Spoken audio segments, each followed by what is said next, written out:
السلام عليكم ورحمة الله وبركاته.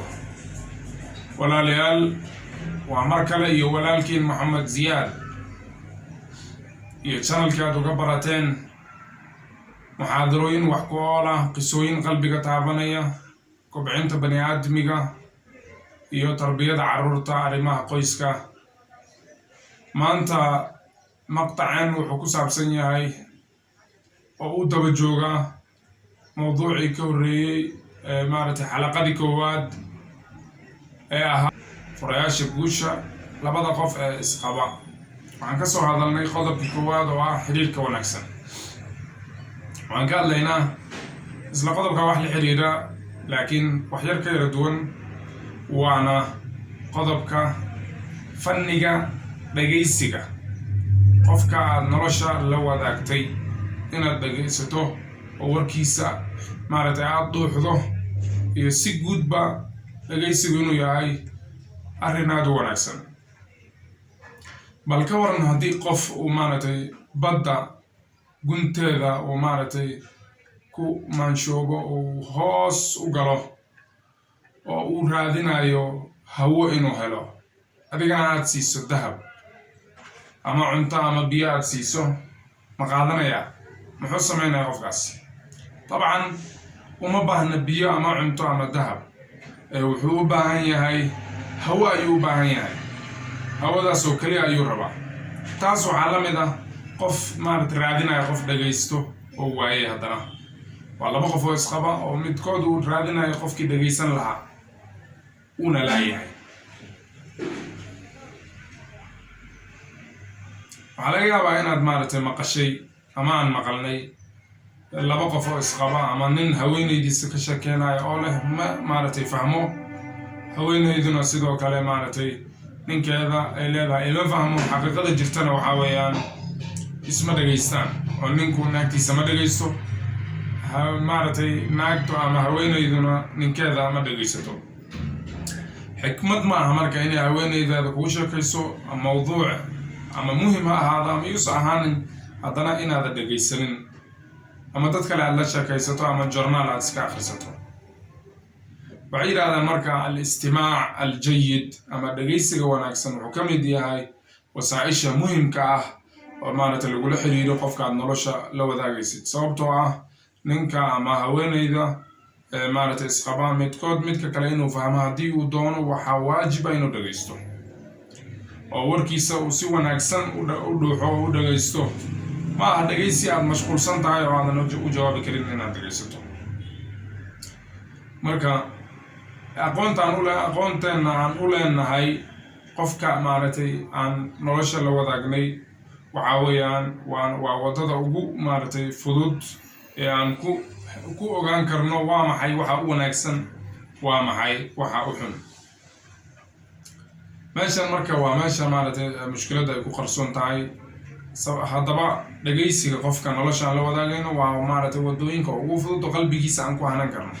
sidee qalbigiisa ugu hanan kartaa? intaanan ka jawaabin waxaan rabaa inaad ka fakarto nafsadaada. adiga dib ugu noqo nafsadaada oo ka fakar. markii aad ciriiri dareento xaggeed u carabtaa? xaggeed rabtaa inaad aaddo? yaad rabtaa inaad la wadaagto arrinkaas? dhab ahaan waxaad maaragtay u cararaysaa qofka aad maaragtay aad jeceshahay sida wanaagsan ku dhagaysanaya. sababtoo ah qofka ku dhagaysta markaad la joogto waxaad dareentaa jacayl. annagoo dhanna sidaas oo kale ayaan samaynaa. waxaan jecelnahay dadka sida wanaagsan noo dhagaysto. waxaan dareennaa markaan la joogno qadarin iyo inuu maaragtay qofkaasna hantay. haddaba insaanka marka uu helayo qof kale uu dhagaysto wuu jeclaadaa.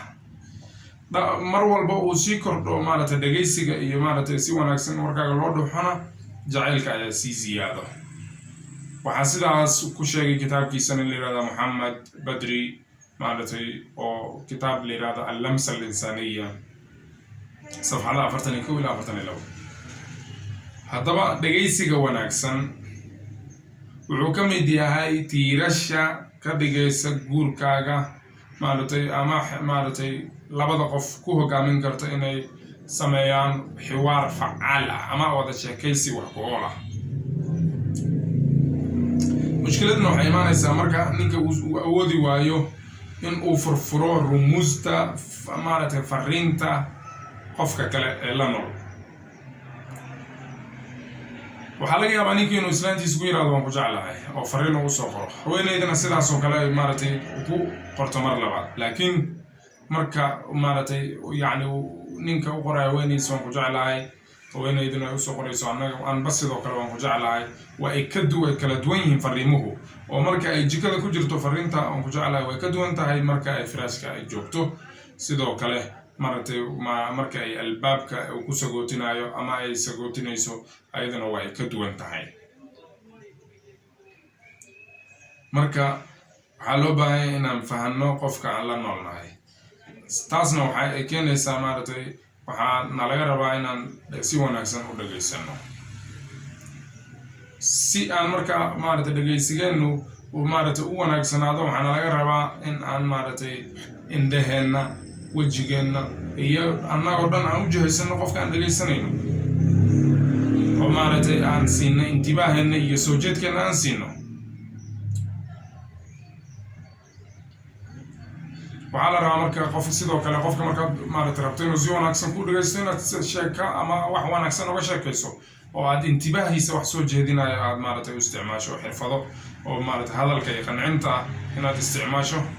sidoo kale walaalayaal ilaahay wuxuu noo sameeyey laba dhago, wuxuuna noo sameeyey hal af, udunaani wa famun waaxid, laba dhago iyo hal af.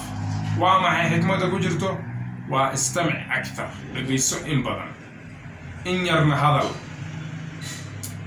marka waxaana laga rabaa inaan wanaajino. nabiga sallallahu alayhi wasallam tusaalaha ugu wanaagsan ayuu arrinkaas noo sameeyey salawaatu rabbi wasalaamuhu calayhi. xadiidkii Zarca ee dheeraa ee Bukhaari ku soo arooray ee Caaisha uga sheekeynaysa 11 dumarka ee ku heshiiyay ceebaha raggooda inay ka sheekeeyaan.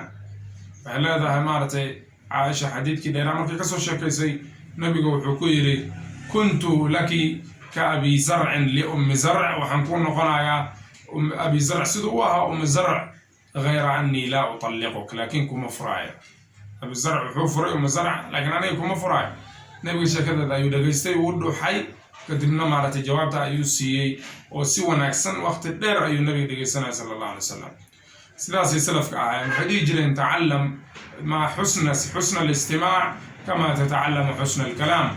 برو سيدا ونكسن وحلو دقيستو معرفتي سوى نكسن معرفتي سيدا تقبلتو هذا الكلام. marka waxaan la rabaa inaan barano sida wanaagsan inaan dadku dhageysano oo maaragtay waa xirfado weeyaan. qofka markuu maaragtay ku yiraahdo ilmihiisa uu ku yiraahdo مثلا wariyaa istaag isoo qabo waxan, wariyaa kac waxan isoo qabo, ama marka uu yiraahdo bal ka waran hadaad isoo qabato shayga, ka waran hadaad biyaha weysada ii keento, ka waran hadaad sidaan ila dhaqanto, ka waran hadaad maaragtay barkinta ii keento, oo marka darxi ahaan ka dhigo bandhig. markaas waxay noqonaysaa arrinta mid ka wanaagsan oo ka saameyn badan. waxaana laga rabaa marka inaan xirfadahaas isticmaalno, walaalahana sii gaarsiino, sababtoo qofka khayrkaas maaragtay dadka tuso wuxuu la mid yahay midka sameeyey. marka waxaana laga rabaa inaan maaragtay arrimaha sida aan jecelnahay dadkaan ula dhaqanno, yacni waxaa marka aan ku guuleysanaynaa dadka qalbigooda. hada wabillahi tawfiiq, wallahu subxaanahu wa tacaala calaa ma aqulu wakiil.